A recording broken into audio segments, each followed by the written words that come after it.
Go Cary is one of the North Carolina Research Triangle's 4 main transit agencies.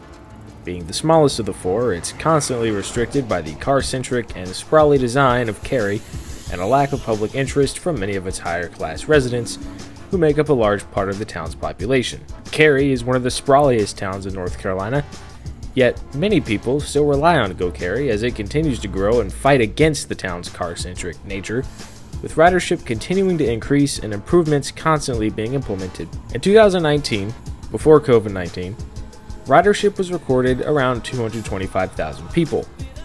In 2022, once service had been fully restored, ridership was recorded at about 248,381 passengers. And fiscal year 2024 ridership, while not publicly available yet, is projected to be around 425,000 riders, which is not just a significant increase from pre-COVID, but also the years following it. The town of Cary's population is just under 200,000 people, and Go Cary currently has 9 routes with a fleet of about 20 or so active buses, using maybe 14 or 15 a day, depending on routes that maybe don't run every day. Now, the majority of their fleet is minibuses, with the exception of 2 29-foot Gilligs and 4 35-foot Eldorados. Now, Cary may seem small, and I can kind of justify the use of minibuses considering the agency is only 20 years old, but it feels a bit weird for a transit agency in a town with a population of more than 200,000 people to be using essentially the same type of bus as any local retirement home or church. And there are many cities with equal or even smaller populations that have much better transit systems.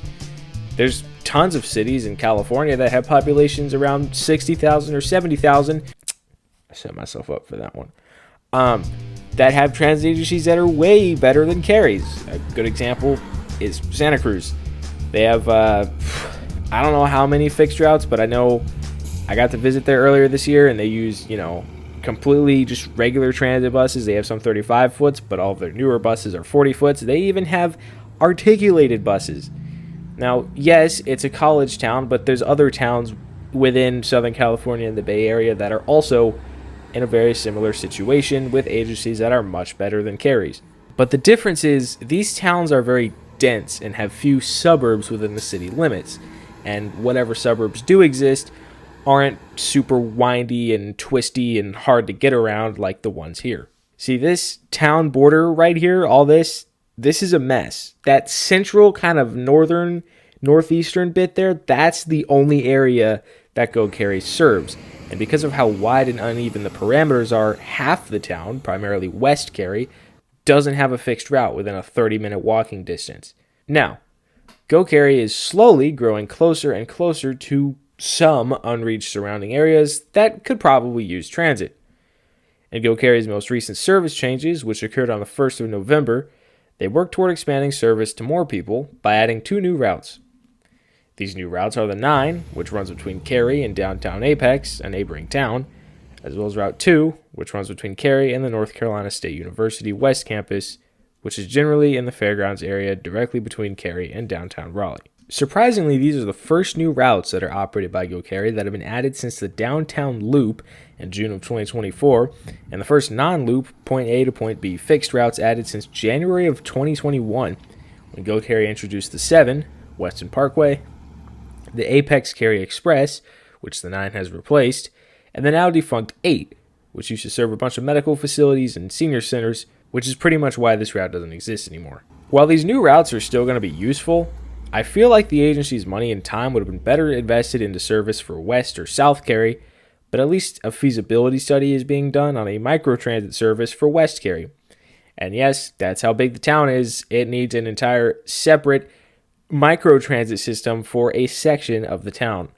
I'm never opposed to new service. It's always great. And as a resident of Apex's southern neighboring suburb, Holly Springs, having a new way to get to downtown Cary, which I frequent with the help of the weekday peak times only Holly Springs extension of the Go Triangle 305, which runs between Apex and Raleigh, don't even get me started on that, is something I'm definitely not going to complain about.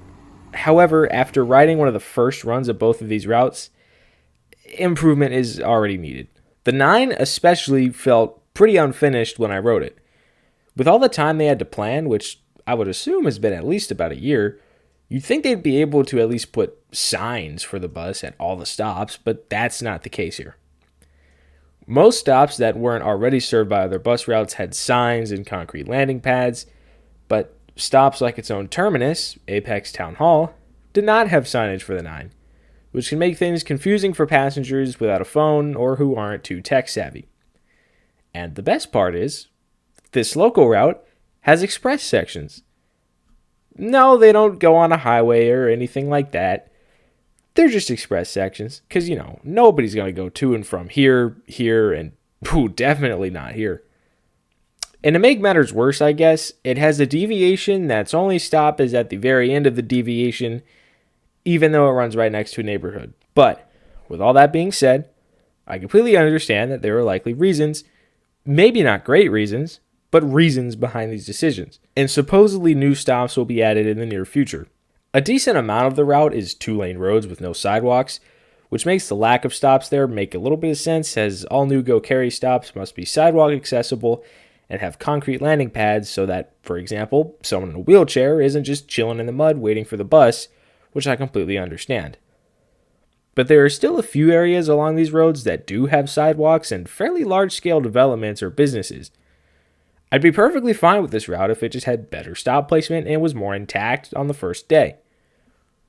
And sure, it's kind of slow, but that's what you get when you're hauling around a ton of weight with a Ford Econoline on low speed limit roadways. And the frequency, while not great for regular public transit urbanist foamer standards, is the same as every other Go Cary route, which is every half hour. In my opinion, it's decent enough for routes like the 2 and the 9, because not a single person was on either of these buses except for us, but do mind it was a weekend and it was the first day of service, so cut it some slack. And some routes could be a little bit more frequent, but I would rather have this consistency than have this route's every 90 minutes, this route's every 15, this one's every half hour. It's good having some consistency with an agency like Go Cary.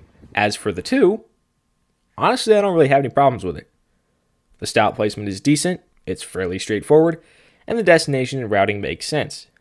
There's a ton of office parks, apartment complexes, and neighborhoods, as well as tourist-ish destinations along the route, on top of other standalone businesses and parks. This route was also kind of slow, but that might just be a new ARBOC thing, and I guess that's kind of just a Go Cary thing, as presumably, hopefully, a Ford E450 isn't going to be as powerful as a Gillig or a New Flyer. Now, this slowness is in part due to the next talking point of this video, which would be the fleet.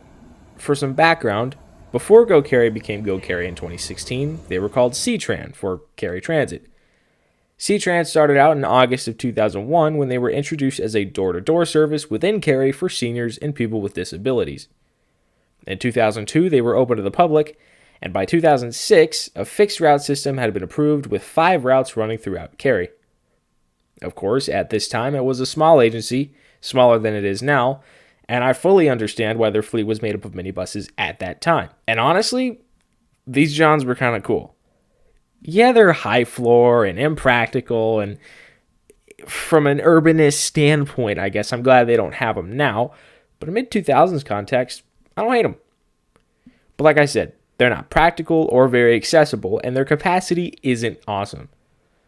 Ridership had grown a lot in the 10 years C-Tran existed, so in its last year as C-Tran, they purchased 2 Gillig low-floor 29-foot buses and 4 Eldorado Easy Rider BRT 35-footers. So you'd think, with a new rebrand, they'd continue going in this direction with real buses, right? No, you're crazy. In 2016, Go Cary ordered 6 Ford E450s with Champion low-floor transport bodies. These things were the smallest buses that Go Cary or C-Tran had ever ordered, and them, now mostly being retired, were just all around goofy and cheap. The questionable seating arrangement could only fit 19 people with a theoretical or comfortable seating capacity without anybody having to sit next to somebody being around 8, as opposed to their 35-foot Eldorados, which have room for around 30 seated passengers with standing room and a theoretical capacity of about 15. Go Cary didn't stop there, though, as they purchased 6 more of these minibuses, which we have nicknamed Loafs, in 2018, and most recently, they purchased 12 Ford E450s with ARBOC mobility bodies to replace the Loafs, because even though they were not that old, they were aging poorly. Now, the new ARBOCs are a little more practical, as they can seat maybe a little more than 20 passengers. The seating arrangement makes sense, and they ride a lot smoother. But from a foamer standpoint, that's exactly what I don't like about these buses, because they're not so bad that they're funny like the loafs. They're just kind of mid. Now, obviously, my opinion as a foamer doesn't really matter as long as the ride is smooth, comfortable, and makes sense. Now, they may be smooth and comfortable minus the lack of any ventilation at all. But now, let's take a look at the financial burden surrounding them. I'd already recorded most of my narration for this section of the video talking about the finances, but I just recently, tonight, while editing this video, found out a little bit more in-depth information about at least how much their Gilligs cost. So in an article from, I think it was CBS, I'm not one of our local, news providers here, when Go Cary or C-Tran got their Gilligs, they costed $416,928 each, which was supposed to be paid off over 10 years, which is about $80,000 a year. But the FTA is paying for a lot of this, so Go Cary is only paying about $20,000 a year for each bus, which is not a lot for a transit bus. So I hope that helps just a little bit with, some more information about why these might be a little bit of a better idea as opposed to minibuses. For reference, a brand new 29-foot Gillig low-floor diesel by itself, without bulk discounts, and depending on specifications, can cost around $450,000. A brand new Ford E450 with an Arbach body like Go Cary's can cost around $200,000 new. Yes, that is cheaper in the short term, but in the long term, it's really not. Go Cary's loaves lasted about 9 years before getting retired, with some being only 6 years old. Meanwhile, Go Triangle, Go Durham, and Chapel Hill all have Gilligs from 2008 or earlier still in active service at more than 17 years old, and some agencies, shout out Santa Cruz Metro once again, still have new flyers from 1998 still in service at a whopping age of 27 years old. Not to mention they have 2002s, 2003s, 2006s, and 2008s, as well as everything else on their roster. And the craziest part is, I got to ride one of their 1998s, and they all seem to be in way better condition than Go Cary's loafs. Multiple times have I been at the Cary Depot and a loaf is broken down, usually some type of suspension issue, because a lot of minibuses have self-leveling suspension that just kind of kills itself sometimes. And this leaves passengers stranded for a full 30-minute headway. I know, that's crazy. Yet I've never seen a Gillig break down on its own. And every single other agency in the Triangle uses mainly Gilligs, if not entirely Gilligs. And that's gotta be for a reason. And yeah, I know my bus nerd side is coming out here, and I might not be being reasonable, but I just wish Cary would invest in some real buses, because they get ridership, and they wouldn't be getting shamed on by their other neighboring agencies all the time. Route 5, for example, which runs down one of Cary's main roads and terminates at a large shopping center, is always packed, and they still use loafs on it sometimes, even though they could use entirely 35-footers on the 5. Another route is the 1, which is their main route, which serves a bunch of shopping centers and used to serve Cary's main shopping mall. This route is also usually packed, and I think I've ridden it more times with a loaf on it than I have a real bus. I will give them credit though, most of the time one or both of their Gilligs are on the 5, although 1501 hasn't been active for a while. Anyways, what I'm trying to get at is Go Cary, it's not the most enjoyable agency for me. The new routes felt unfinished, the system feels smaller than it should be, the fleet is kind of lackluster, don't even get me started on the fleet maintenance, and the service times are kind of unreliable. However, even after all of this smack that I've given them, it's still a decent system.